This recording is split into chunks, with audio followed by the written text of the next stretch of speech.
जय भीम, जय मीम, जय तेलंगाना, जय फलस्तीन, तकबीर, अल्लाहु अकबर। जय हिंदू राष्ट्र, जय भारत। श्यामा प्रसाद मुखर्जी जिंदाबाद, दीनदयाल उपाध्याय जिंदाबाद, अटल बिहारी वाजपेयी जिंदाबाद, नरेंद्र मोदी जिंदाबाद। निष्पक्षता इस महान पद की महान जिम्मेदारी है। आप लोकतांत्रिक न्याय के मुख्य न्यायाधीश की तरह बैठे हैं। हम सबकी आपसे अपेक्षा है कि किसी भी जनप्रतिनिधि की आवाज़ दबाई न जाए और ना ही निष्कासन जैसी कार्रवाई दोबारा सदन की गरिमा को ठेस पहुंचाएं।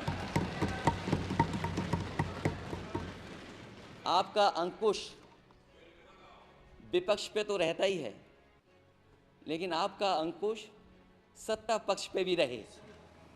The government has political power, but the opposition also represents the voice of India's people.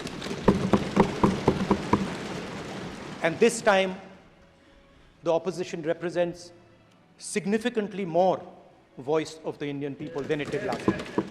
But sometimes you have to bow down to the ruling party's pressure, which my experience has seen. Sir, suspension of 150 MPs on one day, it has happened in this. जय हिंद दोस्तों, मेरा नाम है रजा अंसारी। ओम बिरला फिर से speaker बन गए हैं, मगर स्पीकर बनने पर कई सारे सवाल खड़े होते हैं और स्पीकर बनने के बाद उन पर भी कई सारे सवाल जो है आज विपक्ष ने दाग दिया। ओम बिरला वर्सेस के सुरेश के बीच में स्पीकर पोस्ट का चुनाव हुआ, जिसमें जो है एनडीए के पास जो है बहुमत होने के कारण फिर से ओम बिरला को स्पीकर पोस्ट के लिए चुन लिया गया है। और उसके बाद जो है विपक्ष ने जिस तरह से आज सवालिया निशान दाग दिया है ओम बिरला के ऊपर, भारतीय जनता पार्टी के ऊपर, वो बड़ा महत्वपूर्ण है। सबसे पहले आज जिस तरह से ओम बिरला जब स्पीकर पोस्ट पर चुनकर आते हैं तो उनके बाद प्रधानमंत्री नरेंद्र मोदी का थैंकिंग नोट आता है, जिसमें प्रधानमंत्री नरेंद्र मोदी कहते हैं कि जैसे आप पिछले दिनों में इस पूरे सदन को गरिमा से चला रहे थे, उसी तरीके से इस बार उम्मीद करते हैं कि आप फिर से चलाएंगे। दूसरी तरफ अखिलेश यादव ने कहा कि जिस तरह से ओम बिरला जी सिर्फ जो है विपक्ष पर अंकुश लगाते हैं, तो इस मर्तबा ये आशा जताई जा सकती है कि इस मर्तबा वो जो है सत्ता पक्ष पर भी अंकुश लगाएंगे। राहुल गांधी ने कहा कि हम उम्मीद करते हैं कि लोकसभा जो सदन है वो बड़ा शांतिपूर्वक चलेगा और लोकसभा के चलने के साथ ही साथ इस मर्तबा ना किसी की आवाज दबाई जाएगी और ना ही किसी की आवाज को खामोश किया जाएगा। तो दूसरी तरफ जो है तृणमूल कांग्रेस की तरफ से सुदीप बंदोपाध्याय ने भी कहा कि जिस तरह से अपने पुराने दिनों में वो लगातार जो है मतलब सत्ता पक्ष की बात करते हैं, तो शायद इस मर्तबा वो विपक्ष की बात करेंगे।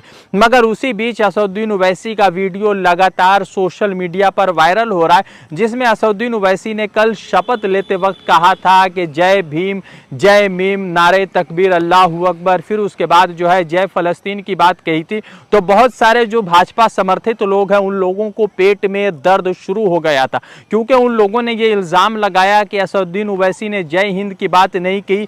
दूसरे कई सारे ऐसे लोग थे जिन लोगों ने इस बात को भी जो है सोशल मीडिया पर लिखना शुरू कर दिया कि असदुद्दीन ओवैसी को डिस्क्वालीफाई कर देना चाहिए। और उसका तर्क ये दिया गया कि लोकसभा सदन का जो है एक बड़ा पाठ पढ़ाया गया, सेक्शन 102 1/d की बात करने लगे लोग कि इसमें जो है किसी देश की आप तारीफ इस तरह से नहीं कर सकते, ये तमाम बातें होने लगी।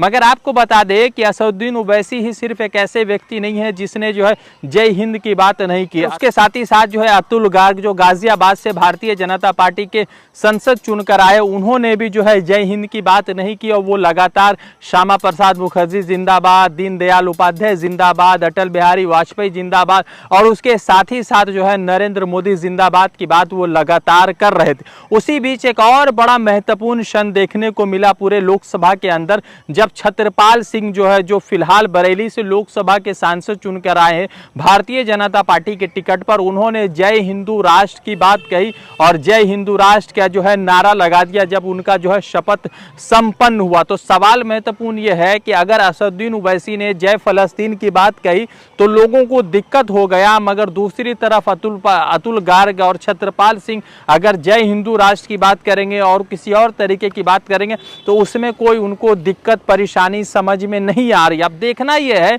कि जो लोग एक चश्मा, दो तरह का चश्मा चश्मा एक आंख में पहनते हैं उन लोगों को क्या कहा जाए, उन लोगों को क्यों क्या समझाया जाए। जय भीम का नारा लगे ठीक, जय मीम का नारा लगे तो उनको दिक्कत होती है, फिर उसके बाद अगर अल्लाह अकबर कह दिया गया तो उनको दिक्कत होती है, मगर छत्रपाल जी कहेंगे जय हिंदू राष्ट्र की बात तो कोई दिक्कत नहीं है। अतुल गार्ग जी दीनदयाल उपाध्याय के जिंदाबाद की बात करेंगे, श्यामा प्रसाद मुखर्जी की जिंदाबाद की बात करेंगे तो इसमें उनको कोई दिक्कत नहीं। वैसे आज जो है ओम बिरला ने अपने अभिभाषण में वहां पर जो है साल 1975 का जिक्र कर दिया और उसको जो है हिंदुस्तान के लोकतंत्र के लिए कालखंड बता दिया और काला दिन बता दिया। मगर सवाल यह भी महत्वपूर्ण है कि जो मणिपुर में हो रहा है उस पर कब बोलेंगे, और मणिपुर अभी भी शांति की जो है राह देख रहा है। उम्मीद में है कि शायद वहां पर शांति व्यवस्था को बहाल किया जाए। इस मर्तबा जो है लगातार सदन में जो है वो पहले दिन से ही नोकझोंक देखने को मिली है। आगे दिनों में क्या देखने को मिलेगा वो बड़ा महत्वपूर्ण होगा। क्या कुछ होगा जरूर आपको अपडेट करेंगे। धन्यवाद।